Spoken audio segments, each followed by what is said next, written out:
Hey Disney Plus fans, need to delete a profile from your account? Here's how to do it quickly. So first of all, you have to open the Disney Plus app or go to the website and log into your account. And then you have to tap on your profile icon in the top right corner or bottom right if you're on mobile. And then select edit profile from the drop down menu and you have to choose the profile you want to delete. Scroll down and tap on delete profile at the bottom of the screen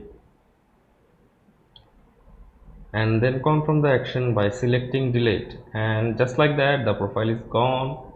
You can't delete the main profile, but any extra profiles can be removed with ease.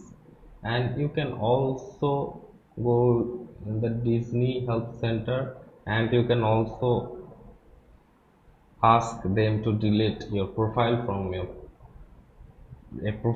your account, and they will do so. And hope this helps. If you found this useful, make sure to hit like and follow for more Disney Plus tips.